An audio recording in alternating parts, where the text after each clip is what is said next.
ಎಲ್ಲರಿಗೂ ನಮ್ಮ ಚಾನಲ್ಗೆ ಪ್ರೀತಿಯ ಸ್ವಾಗತ. ನಾನು ನಿಮ್ಮ ನಂದಿನಿ ಲೋಕೇಶ್. ಎಲ್ಲರೂ ಹೇಗಿದ್ದೀರಾ, ಚೆನ್ನಾಗಿದ್ದೀರಾ ಅಂತ ಭಾವಿಸ್ತಾ ಇವತ್ತಿನ ಬ್ಲಾಗ್ನ ಸ್ಟಾರ್ಟ್ ಮಾಡ್ತಾ ಇದ್ದೀನಿ.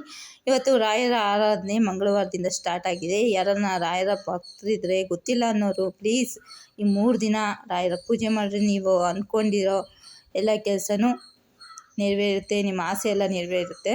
ನೋಡಿ, ನಾನು 4:15ಗೆ ಎದ್ದೆ. ಇವತ್ತು ಬೇಗ ಎಲ್ಲ ಮುಗಿಸಿ ದೀಪ ಹಂಚೋಣ ಅಂತ. ನೋಡಿ, ಎಲ್ಲ ನಾನು ಕ್ಲೀನ್ ಮಾಡಿಕೊಂಡು ರಂಗೋಲಿ ಎಲ್ಲ ಹಾಕೊಂಡು ಬಂದೆ. ರಂಗೋಲಿನೂ ನೀಟಾಗಿ ಕಾಣಿಸ್ತಾ ಇಲ್ಲ. ನೋಡಿ, ಬಾಗಿಲಿಗೆ ಅರ್ಶಿನ ಉಮ್ಮ ಇಡಬೇಕು. ಅಲ್ಲಿ ಕರೆಯೋಕ್ಕೆ ಟೈಮ್ ಆಗಿತ್ತು. ಯಜಮಾನ್ರನ್ನು ಕರ್ಕೊತೀನಿ, ನೀನು ಕೆಲಸ ನೋಡ್ಕೊಂಡ್ರು. ನಾನು ಎಲ್ಲ ಸ್ನಾನ ಮಾಡ್ಕೊಂಡು ಬಂದು ನೋಡಿ ನೈವೇದ್ಯಕ್ಕೆ ಹೆಸರುಬೇಳೆನೂ ಅಕ್ಕಿ ಹಾಕಿ ಪೊಂಗಲ್ ಮಾಡೋಣ ಅಂತ ಹೆಸರುಬೇಳೆ ಬೇಯಿಸೋಕೆ ಇಡ್ತಾಯಿದ್ದೀನಿ. ಅದು ಒಂದು ಕೂಗು ಬರೋ ತನಕ ನಾನು ಬೇರೆ ಕೆಲಸ ನೋಡ್ಕೊಳ್ಳೋಣ ಅಂದ್ಬಿಟ್ಟು ನೋಡಿ ಯಜಮಾನ್ರಿಗೆ ಟೀ ಮಾಡಿಕೊಡ್ತಾಯಿದ್ದೀನಿ. ಯಾರೋ ಬಂದಿದ್ದರು ಮನೆಗೆ, ಅದಕ್ಕೆ ನಾನು ಟೀ ಮಾಡ್ತಾಯಿದ್ದೆ. ಬೆಳಗ್ಗೆನೇ ಬಂದಿದ್ರು, ಅವರೆಲ್ಲೋ ಬೇರೆ ಕೆಲಸಕ್ಕೆ ಹೋಗ್ಬೇಕಾಯ್ತು, ಹಾಗೆ ಮನೆ ಹತ್ರಕ್ಕೆ ಬಂದರು. ನೋಡಿ, ಈಗ ಅದಕ್ಕೆ ಬೇಯಿತ್ತು ಸ್ವಲ್ಪ. ಅದಕ್ಕೇ ಈಗ 1 ಪಾವಷ್ಟು ಅಕ್ಕಿ ಹಾಕ್ಕೊಂಡಿದ್ದೀನಿ. ಅದಕ್ಕೀಗ ಸ್ವಲ್ಪ ತುಪ್ಪ ಹಾಕ್ಕೊತಾ ಇದ್ದೀನಿ, ಚೆನ್ನಾಗಿ ಬೇಯಲಿ, ನುಣ್ಣಿಗೆ ಬೇಯಲಿ ಅಂದ್ಬಿಟ್ಟು.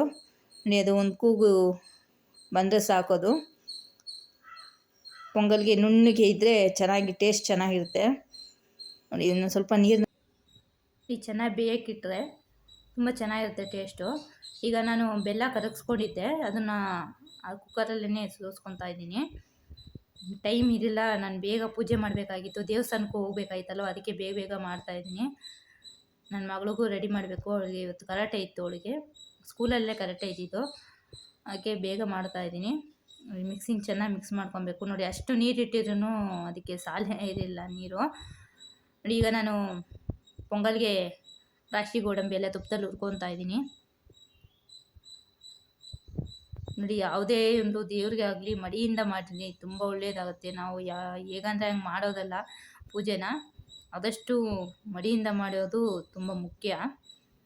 ಈಗ ನಾನು ದ್ರಾಕ್ಷಿನ ಫ್ರೈ ಮಾಡ್ಕೊತಾ ಇದ್ದೀನಿ. ದ್ರಾಕ್ಷಿ ಆದಮೇಲೆ ಈಗ ಗೋಡಂಬಿ ಸ್ವಲ್ಪ ಹಾಕ್ಕೊತಾ ಇದ್ದೀನಿ. ನನ್ನ ಮಗಳೇ ವಿಡಿಯೋ ಮಾಡ್ತಾಯಿದ್ಲು, ನಾನು ಚಾರ್ಜಿಂಗ್ ಕಮ್ಮಿ ಇತ್ತು ಫೋನು, ಚಾರ್ಜಿಂಗ್ ಹಾಕಿದ್ದೆ. ನನ್ನ ಮಗಳೇ ಹಾಕ್ತಾಯಿದ್ದಾಳೆ ಇವಾಗ ಗೋಡಂಬಿನ. ದ್ರಾಕ್ಷಿ ಗೋಡಂಬಿ ಜಾಸ್ತಿ ಇಷ್ಟ ಬಿಡಲ್ಲ ನಮ್ಮ ಮನೇಲಿ ನನ್ನ ಮಗಳು, ಅದಕ್ಕೋಸ್ಕರ ನಾನು ಕಮ್ಮಿನೇ ಹಾಕ್ಕೊಂಡಿದ್ದೀನಿ. ನಿಮ್ಗೆ ಎಷ್ಟು ಬೇಕೋ ಅಷ್ಟು ಹಾಕ್ಕೊಂಡು ಫ್ರೈ ಮಾಡ್ಕೊಳ್ರಿ, ದೇವ್ರಿಗಲ್ವಾ, ನಿಮಗೆ ಎಷ್ಟು ಬೇಕೋ ಹಾಕ್ಕೊಳ್ರಿ. ನೋಡಿರಿ, ನಾನು ಫ್ರೈ ಆಯಿತು, ಅದನ್ನು ಎತ್ತಿ ಪೊಂಗಲ್ಗೆ ಹಾಕ್ಕೊತಾ ಇದ್ದೀನಿ. ನೋಡಿರಿ, ಅನ್ನ ಎಲ್ಲ ಬೆಂದು ಎಲ್ಲ ಆಚೆ ಬಿದ್ದೋಗಿದೆ. ಇವತ್ತು ಉದ್ರಾಗ ಆಗಬೇಕಲ್ವ, ಚಿತ್ರಾನ್ನ ನಾಷ್ಟಕ್ಕೆ ಚಿತ್ರಾನ್ನ ಮಾಡೋಣ, ನಿಮ್ಮೇನು ಚಿತ್ರಾನ್ನ ಅಂತ, ಹಾಗೆ ಅದನ್ನು ಮಾಡಿಬಿಟ್ರೆ ರೆಡಿ ಆಗುತ್ತೆ ಅಂದ್ಬಿಟ್ಟು ಯಜಮಾನ್ರಿಗೆ ನೈವೇದ್ಯಗೆ ಪೊಂಗಲ್ ಕೊಟ್ಟೆ. ಹಾಲು ಮತ್ತು ಪೊಂಗಲ್ 2 ಇಡ್ತೀವಿ ನೈವೇದ್ಯಕ್ಕೆ. ನೋಡಿ, ಈಗ ಅದೇ ಬಾಣಲಿಗೆ ನಾನು ಎಣ್ಣೆ ಹಾಕ್ಕೊಂಡಿದ್ದೀನಿ, ಸಾಸಿವೆ ಹಾಕ್ಕೊಂಡಿದ್ದೀನಿ. ಎಣ್ಣೆ ಕಾದ್ಮೇಲೆ ಸಾಸಿವೆ ಹಾಕ್ಕೊಳ್ಬೇಕು, ಸ್ವಲ್ಪ ಹಂಗೇನೆ ಜೀರಿಗೆ ಹಾಕ್ಕೊಳ್ಬೇಕು. ಒಂದು ಅರ್ಧ ಸ್ಪೂನ್ ಅಷ್ಟಿದೆ. ನಿಮಗೆ ಬೇಕಂದರೆ ಮಸಾಲೆಗೆ ಚಕ್ಕೆ ಲವಂಗ ಎಲ್ಲ ಹಾಕ್ಕೊಳ್ಬೋದು, ಚೆನ್ನಾಗಿರುತ್ತೆ. ಅದು ಮಸಾಲೆ ಚಿತ್ರಾನ್ನ ಥರ ಟೇಸ್ಟ್ ಚೆನ್ನಾಗಿರುತ್ತೆ. ನೋಡಿ, ಈಗ ನಾನು ಜೀರಿಗೆ ಹಾಕ್ಕೊಂಡಿದ್ದೀನಲ್ವ, ಈಗ ಅದಕ್ಕೆ ಕಡಲೆ ಬೀಜ ಹಾಕ್ಕೊತಾ ಇದ್ದೀನಿ. ಅದು ಕ್ರಿಸ್ಪಿಯಾಗಿ ಬರಬೇಕು, ಚೆನ್ನಾಗಿರುತ್ತೆ. ಚೆನ್ನಾಗಿ ಫ್ರೈ ಮಾಡ್ಕೊಳ್ಬೇಕು ಇದಕ್ಕೆ. ನಾನೆಲ್ಲ ಅಲ್ಲಿ ದೇವ್ರಿಗೆಲ್ಲ ರೆಡಿ ಮಾಡಿ ಬರೋ ಅಷ್ಟರಲ್ಲಿ ನನ್ನ ಮಗಳೆಲ್ಲ ಚಿತ್ರಾನ್ನಕ್ಕೆ ಏನೇನು ಬೇಕೋ ಎಲ್ಲ ಸೈಡಿಗೆ ಎತ್ತಿಗಿಟ್ಟಿಲ್ಲೋ, ಯಾಕಂದರೆ ಲೇಟ್ ಆಗಿಬಿಡುತ್ತಲ್ಲ, ಅವಳಿಗೆ ಲೇಟ್ ಆಗೋದು, ವ್ಯಾನ್ ಬಂದುಬಿಡುತ್ತೆ ಅಂದ್ಬಿಟ್ಟು ಎಲ್ಲ ರೆಡಿ ಮಾಡಿಕ್ಕಿದ್ಲು. ಪ್ರತಿಯೊಂದು ಶುಂಠಿ ಆಗಿರ್ಬೋದು, ಹಸಿಮೆಣಸಿನ್ಕಾಯಿ ಎಲ್ಲನ ತುರಿದ್ಬಿಟ್ಟು ರೆಡಿ ಮಾಡಿದ್ಲು ಅವಳು. ಇವತ್ತು ವಿಶೇಷ ಅಂದರೆ ವಿಶೇಷನೇ ನಮಗೆ. ರಾಯರ ಆರಾಧನೆ ಇರೋದ್ರಿಂದ ನಮ್ಮ ಮನೇಲಿ ನಮಗೆ ಒಂದು ಹಬ್ಬ ಇದ್ದಂಗೆ. ನಮಗೆ ಇದು ತುಂಬ ಯಾವತ್ತಪ್ಪ ಬರುತ್ತೆ ಅಂತ ಕಾಯ್ತಾ ಇದ್ವಿ ನಾವು. ದೇವರ ಆರಾಧನೆ ಯಾವತ್ತು ಬರುತ್ತೆ, ಯಾವಾಗ ನಾವು ದೇವಸ್ಥಾನಕ್ಕೆ ನನಗೆ ಟೈಮ್ ಸಿಗಲ್ಲ, ಆದರೂ ನಾನು ಯಾವಾಗನ ಒಂದು ಟೈಮ್ ಹಂಗೆ ರಾಯರ ಗುರುವಾರದೊತ್ತು ಹೋಗಿ ಬರ್ತಾಯಿರ್ತೀನಿ ನಾನು. ಈಗ ಚಿತ್ರಾನ್ನಕ್ಕೆ ಕಡಲೆಬೇಳೆ ಹಾಕ್ಕೊಂಡು ಫ್ರೈ ಆಯ್ತದು. ಈಗ ಕರಿಬೇವು ಸೊಪ್ಪು ಹಾಕ್ಕೊಂಡಿದ್ದೀನಿ. ಆಮೇಲೆ ಶುಂಠಿನೂ ಹಸಿಮೆಣಸಿನ್ಕಾಯಿನ ತುರಿದಿರೋದನ್ನ ಹಾಕ್ಕೊತಾ ಇದ್ದೀನಿ. ಟೇಸ್ಟ್ ಮಾತ್ರ ತುಂಬ ಚೆನ್ನಾಗಿರುತ್ತೆ. ಅರ್ಜೆಂಟಾಗಿ ಬರೀ ಅನ್ನ ಇದೆ, ಏನಪ್ಪ ಮಾಡ್ಕೊಳೋದು, ಈರುಳ್ಳಿ ಇಲ್ಲ, ಟೊಮೊಟೊ ಇಲ್ಲ ಮನೇಲಿ ಅನ್ನೋರು ಈಸಿಯಾಗಿ ಮಾಡ್ಕೊಬೋದು. ಇದನ್ನು 5 ನಿಮಿಷಕ್ಕೆ ಆಗೋಗುತ್ತಿದ್ದು. ಈಗ ಎಣ್ಣೆ ಅಂದರೆ ಸ್ವಲ್ಪ ಜಾಸ್ತಿ ಹಾಕ್ಕೊಂಡ್ರೆ, ಜಾಸ್ತಿ ಅಂದ್ಬಿಟ್ರೆ ಕೈಗೆಲ್ಲ ಅಂಟುತ್ತಲ್ಲ, ಆ ಥರ ಹಾಕ್ಕೊಂಬಿಟ್ರಿ. ಯಾಕಂದರೆ ಆರೋಗ್ಯ ನಮ್ಮ ಕೈಯಲ್ಲೇ ಇರೋದಲ್ವ, ಅದಕ್ಕೆ ನಾವು ನೋಡ್ಕೊಂಡು ಹಾಕ್ಕೊಳ್ಬೇಕು. ಈಗ ಅರ್ಶಿನ ಹಾಕ್ಕೊತಾ ಇದ್ದೀನಿ. ಫ್ರೈ ಅದನ್ನು ಫ್ರೈ ಮಾಡಿಕೊಂಡು ಈಗ ನಾನು 2 ನಿಂಬೆಹಣ್ಣು ಹಾಕ್ಕೊಂಡಿದ್ದೆ. ಇದು ಸ್ವಲ್ಪ ಕಾಯಿ ಇತ್ತಿದ್ದು, ಸ್ವಲ್ಪ ಅರ್ಜೆಂಟಾಗಿ ಆಗಬೇಕು ಅಂದ್ಬಿಟ್ಟು ನನ್ನ ಮಗಳು ಹಿಂಡ್ತಾ ಇದ್ದಾಳೆ ಅವಳು. ನಾನು ಹಿಂದೆ ಅವಳು ಹಿಂದೆ ಸ್ವಲ್ಪ ಗಟ್ಟಿ ಇದ್ವಲ್ಲ, ಅದಕ್ಕೋಸ್ಕರನೇ ನಾನು 2 ನಿಂಬೆಹಣ್ಣು ಹಿಂಡು ಅದಕ್ಕೊಂದು ಸ್ವಲ್ಪ ಸಾಲ್ಟನ್ನು ಮತ್ತು ಕೊತ್ತಂಬರಿ ಸೊಪ್ಪು ಹಾಕಿದೆ. ರೆಡಿ ಆಯಿತು. ಅದನ್ನು ನನ್ನ ಮಗಳು ನಾನೇ ಅಮ್ಮ ಕಲಿಸ್ತೀನಿ, ನೀನು ನೋಡ್ಕೊ ಹೋಗಮ್ಮ ಕೆಲಸ ಅಂದ್ಲು.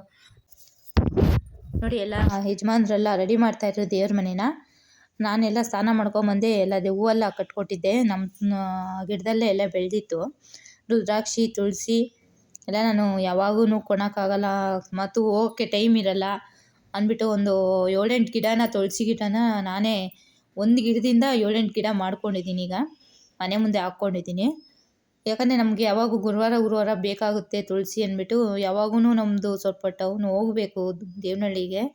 ಅದಕ್ಕೋಸ್ಕರ ನಾನು ಮನೆ ಹತ್ರನೇ ಬೆಳ್ಕೊಂಡು ಫ್ರೆಶ್ ಆಗೂ ಇರುತ್ತೆ. ಅವ್ರು ಯಾವಾಗ ಕಿತ್ಕೊಂಬಂದಿರ್ತಾರೋ ಅನ್ನೋದು ಒಂದು ನೀರು ಹಾಕೋದು ಅದೆಲ್ಲ ಅವಾಗೇನೆ ಹಾಳಾಗೋಗುತ್ತೆ. ನಾವು ರಾತ್ರಿ ತಂದು ಎಷ್ಟೋ ದಿನ ನಾನು ಬೆಳಗ್ಗೆ ಹೊತ್ತು ಒಂಥರ ನಿತ್ಕಾಗ್ಬಿಟ್ಟಿರುತ್ತೆ, ಕಲರ್ ಚೇಂಜ್ ಆಗಿರುತ್ತೆ. ಹಂಗೆ ಈ ಮಳೆಗಾಲದಾಗಂತೂ ಹೇಳೋಕ್ಕೆ ಆಗಲ್ಲ. ಫಸ್ಟೇ ಒಂಥರ ಎಲ್ಲ ಕಸ್ಕೋಗುತ್ತೆ ಅಂತಾರಲ್ಲ, ಆ ಥರ ಆಗಿರುತ್ತೆ. ನೋಡಿ ಎಲ್ಲ ಫ್ರೆಶ್ ಆಗಿ ನನಗೆ ತುಂಬ ಇಷ್ಟ ಆಯ್ತಾರೆ ಫ್ರೆಶ್ ಆಗಿ ನನಗೆ ತಗೊಂಬಂದು ಕಟ್ಟಿ ಮಾಡೋಕ್ಕೆ. ನೋಡಿ ದಾಸವಾಳನೂ ಒಂದು ಬಿಟ್ಟಿತ್ತು, ತುಂಬ ಚೆನ್ನಾಗಿ ಕಾಣಿಸ್ತಾ ಇತ್ತು. ನೋಡಿ ರಂಗೋಲಿ, ಗಣೇಶನ ರಂಗೋಲಿನೇ ಹಾಕಿದ್ದೆ. ಇವತ್ತು ಫಸ್ಟ್ನೇ ದಿನ ಅಲ್ವಾ, ಮಂಗಳವಾರ ಮೊದಲನೇ ದಿನ ಆರಾಧನೆ ಸ್ಟಾರ್ಟ್ ಆಗಿದೆ. ಫಸ್ಟು ಗಣೇಶನಿಗೆ ಪೂಜೆ ಮಾಡಿ ತುಪ್ಪದ ದೀಪ ಹಂಚಿದ್ದೀವಿ. ನಿಮ್ಮ ಕೈಯಲ್ಲಿ ತುಪ್ಪದ ದೀಪ ಹಚ್ಚೋಕ್ಕಾಗಿಲ್ಲ ಅಂದರೂ ಎಣ್ಣೆ ದೀಪ ಹಚ್ಚಿರಿ. ನಿಮ್ಮ ಕೈಯಲ್ಲಿ ಯಾವ ಥರ ರಾಯರನ್ನ ಯಾವ್ಯಾವ ರೀತಿ ನೀವು ಪೂಜೆ ಮಾಡಬೇಕು, ಚೆನ್ನಾಗಿ ಡೆಕೋರೇಷನ್ ಮಾಡಿ ಪೂಜೆ ಮಾಡಬೇಕಂದ್ರೆ ಈ 3 ದಿನ ತುಂಬ ಚೆನ್ನಾಗಿ ನಾವು ಪೂಜೆ ಮಾಡ್ಬೋದು. ಇಲ್ಲ ಒಂದು ತುಳಸಿ ದಳ ಇಕ್ಕಿ ಪೂಜೆ ಮಾಡಿರಿ, ಅದು ಶ್ರೇಷ್ಠನೇ. ನನ್ನ ಪ್ರಕಾರ ಒಂದು ತುಳಸಿ ದಳ ಜಾಸ್ತಿ ಎಷ್ಟೋ ಡೆಕೋರೇಷನ್ ಮಾಡ್ತಾರಲ್ಲ ಅದಕ್ಕೆ ಸಮ ಅಂದ್ಕೊತೀನಿ ನಾನು. ನೋಡಿರಿ ನಾವು ಕಾಯಿ ಇಟ್ಟು ಪೂಜೆ ಮಾಡಿದ್ದೀವಿ. ಫುಲ್ಲು ಸಿಗಳ್ದಿರ ಇರೋ ಕಾಯಿ ಆ ಥರ ಇಟ್ಟು ನಮ್ಮ ಮನಸ್ಸಲ್ಲಿರೋ ಕೋರಿಕೆನ ಕೋರಿದ್ರೆ ದೇವರು ನೆರವೇರಿಸುತ್ತೆ ಅಂದ್ಬಿಟ್ಟು ಪೂಜೆ ಮಾಡಿದ್ದೀವಿ. ನೋಡಿ ಅಲ್ಲೆಲ್ಲ ಪೂಜೆ ಮುಗಿಸ್ಕೊಂಡು ನಾನು ರಾಯರ ಮಠಕ್ಕೆ ಬಂದಿದ್ದೀನಿ. ನನಗೆ ತುಂಬ ಖುಷಿ ಆಗೋಯ್ತು ರಾಯರ ಮಠಕ್ಕೆ ಬಂದಿದ್ದಕ್ಕೆ. ಅಂದರೆ ಅವರೂ ಅಲ್ಲಿ ವಿಘ್ನೇಶನಿಗೆ ಪೂಜೆ ಮಾಡ್ತಾಯಿದ್ರು. ನಾನು ಬಂದಿರೋ ಇನ್ನೊಂದು ವಾರ ಮುಂಚೆ ಬಂದಿದ್ದರೆ ಅವ್ರು ಹೇಳಿರೋರು, ಈ ಥರ ಇಷ್ಟೊತ್ತು ಗಂಟೆಗೆ ಬಂದ್ರಮ್ಮ ಅಂತ ಪಾಂಪ್ಲೆಟ್ ಹೊಡ್ಸಿದ್ರು ಅವರು. ಹೇಳ್ತಾಯಿದ್ರು ಇನ್ನೊಂದು ಸ್ವಲ್ಪ ಹೊತ್ತಿರಮ್ಮ ಆಗುತ್ತೆ ಅಂತಂದರು. ಅಂದರೆ ನನಗೆ ಆಗಿಲ್ಲ. ರಾಯರನ್ನ ಎಲ್ಲ ನಮಸ್ಕಾರ ಹಾಕ್ಕೊಂಡು ಬೃಂದಾವನ ನೋಡೋದೇ ಒಂದು ಖುಷಿ. ನೋಡಿ ಎಲ್ಲ ನಾನು ಅಲ್ಲೆಲ್ಲ ವೀಡಿಯೋ ಮಾಡ್ಕೊಂಡು ಬಂದೆ. ಹೇಳ್ತಾರೆ ಪಾಪ 2 ಸಲ 3 ಸಲ ಹೇಳಿದ್ರು ಅವರು 12 ಗಂಟೆಗೆ ಪೂಜೆ ಅಂತ. ನಾನು ಅಷ್ಟೊತ್ತಿಗೆ ಆಗಲ್ವಲ್ಲ ಅಂದ್ಬಿಟ್ಟು ನಾನು ಸಂಘದ್ದು ಕಾಸು ಸ್ವಲ್ಪ ಕಟ್ಟಬೇಕಾಗಿತ್ತು, ಅದಕ್ಕೆ ನಾನು ಬಂದುಬಿಟ್ಟೆ ರಿಟರ್ನು. ಸ್ವಲ್ಪ ದೂರ ಇದೆ ನಮ್ಮದಕ್ಕೂ, ಇಲ್ಲಿಯೇ ಗಾಡೀಲಿ ಬಂದಿದ್ದೆ ನಾನು. ನೋಡಿರಿ ಗಣೇಶ ದೇವರು ಮತ್ತು ಈಶ್ವರ ದೇವರು, ಅಮ್ಮನವರು ಎಲ್ಲ ಇದ್ದಾರೆ ಅಲ್ಲೇ. ಎಲ್ಲ ದೇವ್ರ ದರ್ಶನವೂ ಆಯಿತು ನನಗೆ.